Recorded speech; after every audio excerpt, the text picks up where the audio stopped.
Olá pessoal, estou aqui na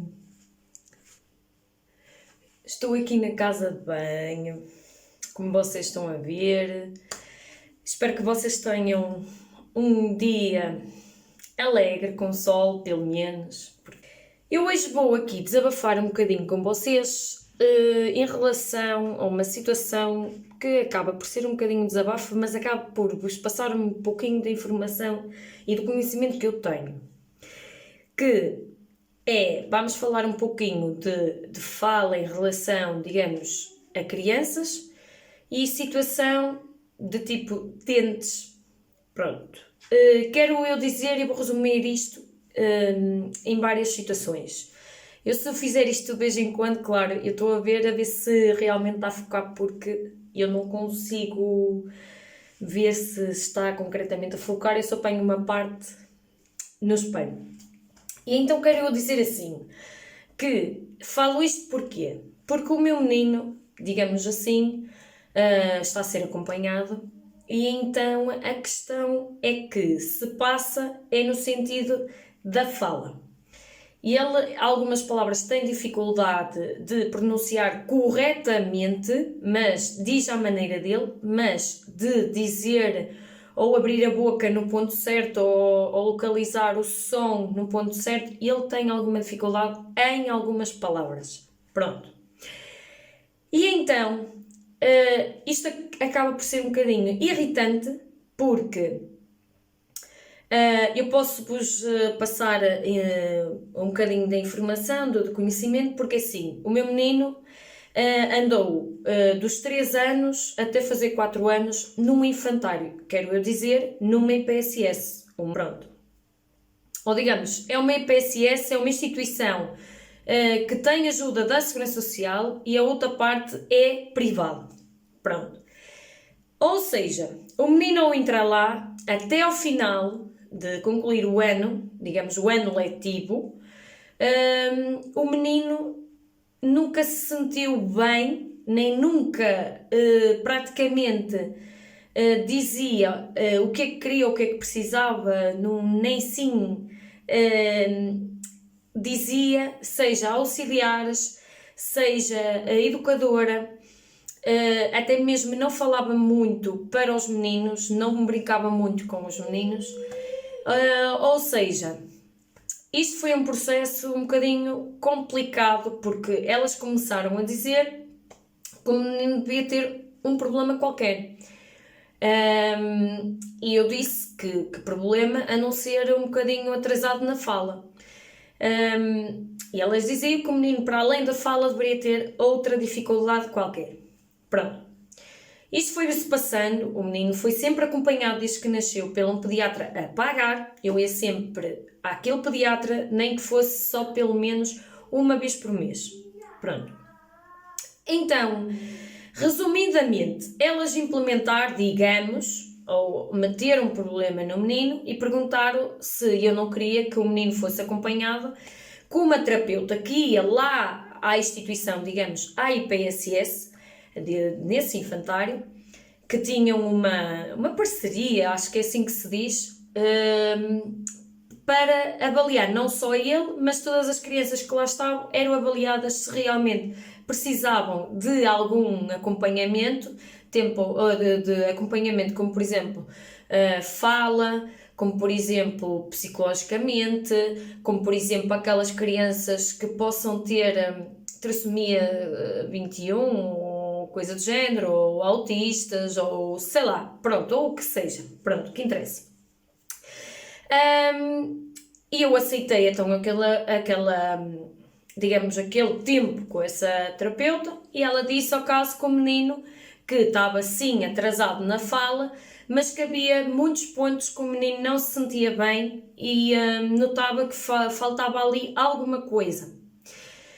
Pronto, e eu disse, é normal que o menino não se sinta bem, porque o menino não foi criado, nem andou num infantário, digamos, a partir dos 4 meses, como é o costume da maioria de muita gente. E ele só entrou este ano, com 3 anos. Pronto.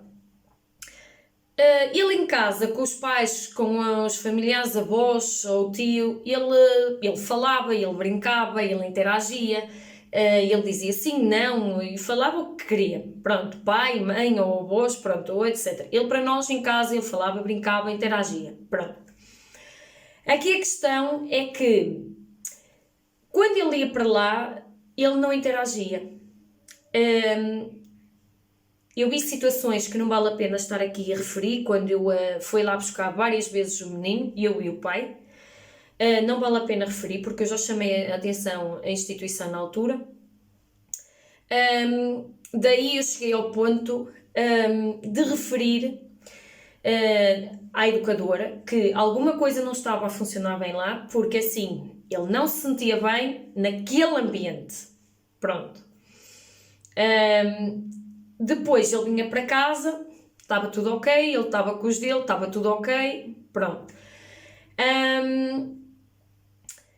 Depois eu falei com a educadora que as coisas não estavam a funcionar, pronto, e a resposta de uma delas da resposta foi ela me espetar com a resposta a dizer não tenho que lhe faça. Pronto. Depois aconteceu uma situação um bocadinho, não é grave, mas podemos dizer que se eu deixasse continuar poderia ser grave, e eu fui falar com a diretora da instituição, a qual eu falei, expus a situação, que se acontecesse a uma criança, por exemplo, o meu não é deficiente assim visivelmente, não é uma criança normal, pronto, é uma criança normal. Mas aquelas crianças que a gente até nota que têm uma deficiência ou têm uma dificuldade ou que têm um atraso e que se note ou que a gente veja aos nossos olhos, se essa criança, por exemplo, uma das dificuldades que essa criança tinha era falar, como por exemplo o meu, não sentia à vontade, não falava para auxiliares, nem a educadora, pouquinho para os meninos, e mesmo assim não se sentia bem naquele ambiente daquela instituição. Ponto. E eu pus a questão à diretora da instituição, que para além de ser diretora da instituição é uma assistente social, e disse que se fosse uma criança que tivesse mesmo problemas e que tivessem que ser, digamos, acompanhadas, digamos, ou que precisasse mais de atenção por parte dos auxiliares e da educadora, e se a criança não falasse, não comunicasse as suas necessidades, então que situação, ou que, não é situação, mas que medidas é que elas tomariam para lidar com aquela criança?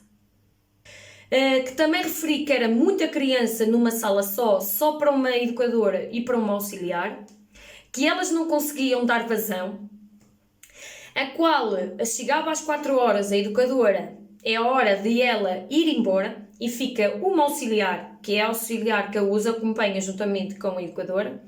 Eu pergunto, se ficasse 10 crianças na sala, foi-me dito que não podiam deixar as crianças sozinhas e ir à casa de banho. E eu pergunto assim, se não é permitido deixar as crianças ir à casa de banho sozinhas, após a saída de a educadora sair, a auxiliar fica sozinha com pelo menos, imaginemos, 10 crianças, como é que ela consegue levar uma criança à casa de banho caso ela necessite? Então, se ela for à casa de banho com uma criança, ela deixa o restante das outras 9 na sala sozinhas. Ou então, das duas uma, a criança vai sozinha à casa de banho e tem que se desenrascar, porque ela não pode deixar aquelas 9 crianças na sala. Pronto.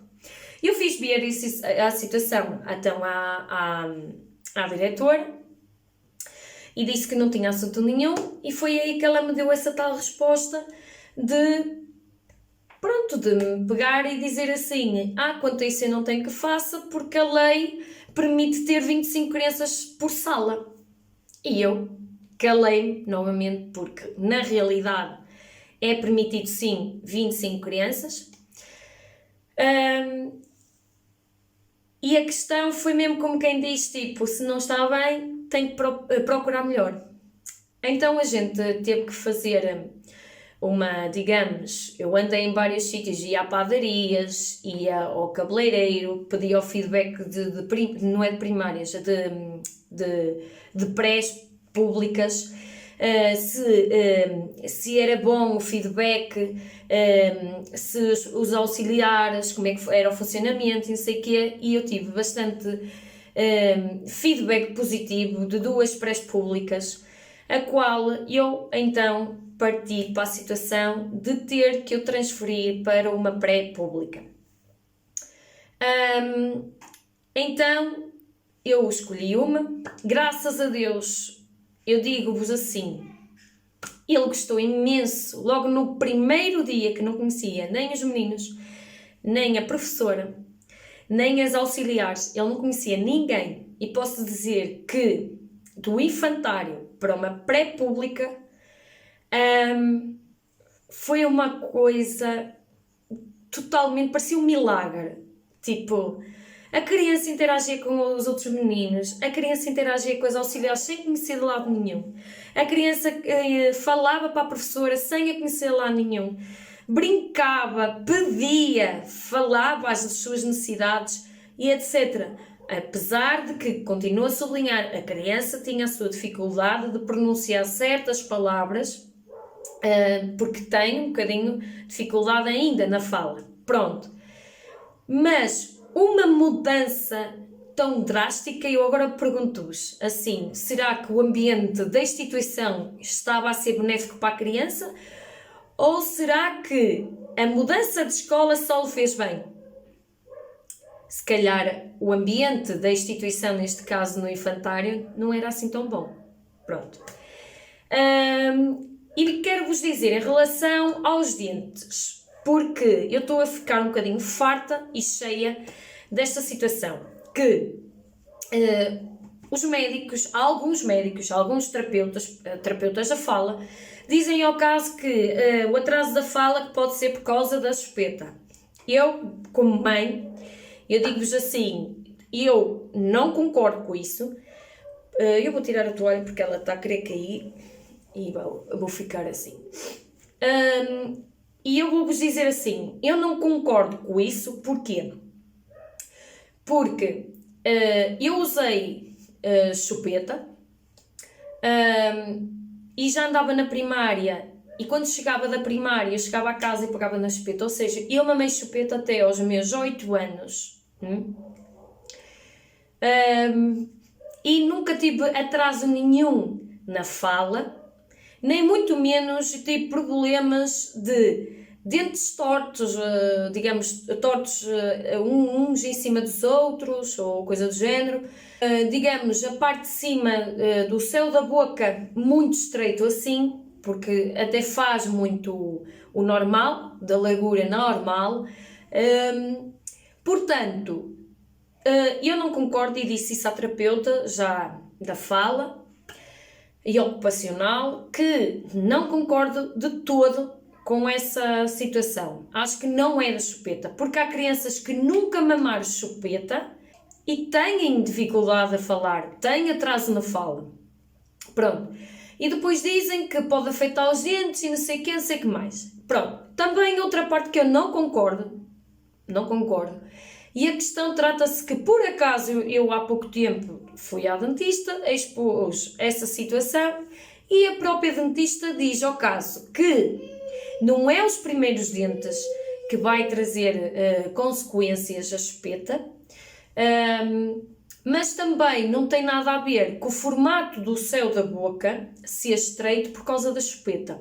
Não tem nada a ver. Isso é já mesmo da boca de cada um. A dentista explicou-me que já tem a ver com a boca de cada um. Porque, por exemplo, o pai do meu menino, digamos, o meu companheiro, porque eu não estou casada, estou a viver a união de facto, digamos assim, o meu homem, nunca usou chupeta, por exemplo, e a boca dele é estreita. Ou seja, ele já na altura foi aconselhado para usar aparelho. foi aconselhado para usar aparelho e ele nunca quis, porque é a opção das pessoas, porque há muitas pessoas que não gostam de usar aparelho porque aquilo provoca, como é que se diz, fere o lábio lá dentro, que eu nunca usei, nem nunca precisei, pronto. Eu digo assim, se um dentista diz que a chupeta, a única coisa que pode influenciar é nos dentes, mas não é os primeiros dentes, isto dito por uma dentista. A única coisa que me revolta é porque uma pessoa vai a um especialista de boca, de dentes, que é um dentista, um médico dentista, ele diz que não tem nada a ver. Uma pessoa vai a um médico que é da terapia da fala e diz que a chupeta, biberão, que ajuda a formar o céu da boca. Não concordo, torno a dizer, não concordo, porque eu mamei a chupeta até aos 8 anos e eu mamei biberão até fazer, salvo erro, 6 anos e depois já comecei a querer beber da caneca. Pronto. Portanto, eu acho que isso é da pessoa. A fala não quer dizer que tenha a ver com a chupeta. A fala não quer dizer que é por isto ou por aquilo. A fala simplesmente, o atraso da fala é simplesmente porque a criança tem um atraso de fala, porque a criança tem dificuldade a pronunciar aquelas palavras. Ponto.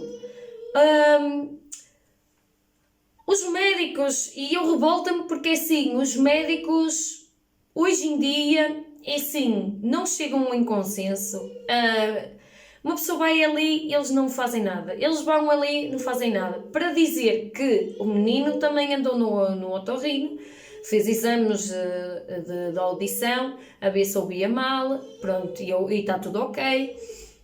Para dizer que nem um otorrino, que também percebe de boca, da garganta e de ouvidos, ela nunca falou nada, isto no hospital público, ela nunca falou nada da situação da boca, se era larga, se era estreita, não falou nada. Só para vos dizer que a boca do menino, digamos, é larga assim.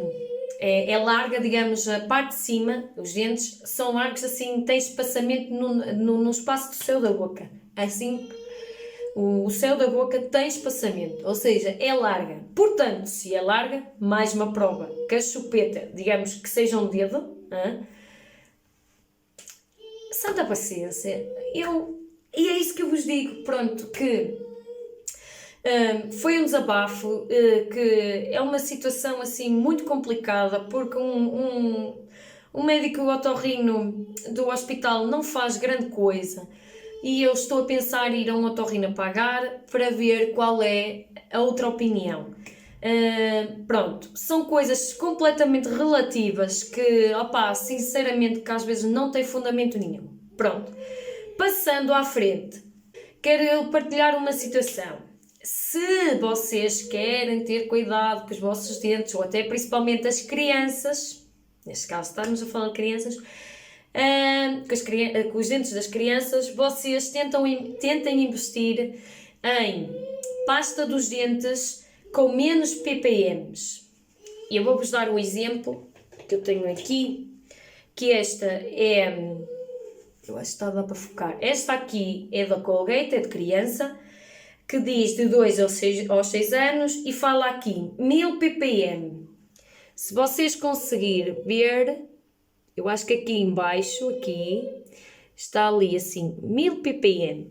Quanto menos ppm tiver, menos a pasta dos dentes é abrasiva para os dentes. Pronto, porque é o nosso esmalte,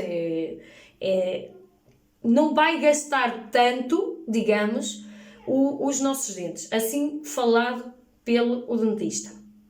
Pronto. E até mesmo para pessoas adultas que tenham os dentes muito frágeis ou mais sensíveis, vocês também podem optar por pasta dos dentes de 1000 ppm. Existe mesmo pasta dos dentes 1000 ppm. Ou então, intercalar, tipo, usar uma escova de dentes suave. Esta, por exemplo, é da marca Continente. Não sei se está a dar para focar. É da marca Continente. E tem assim umas cerdas longas e finas e as brancas um bocadinho mais abrasivas. Mas é suave, que vocês encontram tanto no Pingo Doce como no Continente. E é suave. E podem usar uma pasta dos dentes normal, que por norma é de 1450 ppm. Vocês podem usar, não sei se vai dar para focar, mas aqui, eu não sei, aqui, olhem, aqui onde está o meu dedo, está ali, 1450 ppm. Esta pasta contém 1450 ppm. Vocês até podem tirar esta dúvida com o vosso dentista, que se vocês usarem uma pasta de dentes que tem muitos ppm, é mais abrasiva. Daí eu faço a intercalação. Quero dizer que se for a pasta, vou recapitular, se for uma pasta de 1450 ppm, nós podemos usar com uma escova suave.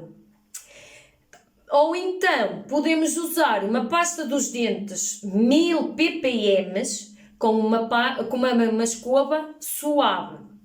Ou então, fazer o seguinte, de vez em quando lavar os dentes com uma pasta 1450 e depois outro dia de 1000 ppm. E sempre assim, rotativo. As pastas dos dentes de branqueamento são aquelas que são mais abrasivas. Passo essa citação. Pronto. Queria só partilhar com vocês, porque vocês também podem já tomar um bocadinho mais cuidado com os dentinhos das crianças, ou até mesmo com a pasta, ou com a escova dos dentes. Pronto. Que é melhor. Pronto.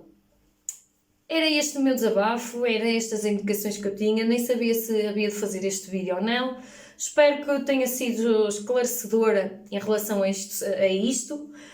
Acredito que muitos pais já tenham passado por situações assim como eu já passei, ou que eu ainda estou a passar neste caso. E comentem, gostaria de saber as vossas opiniões, as vossas histórias.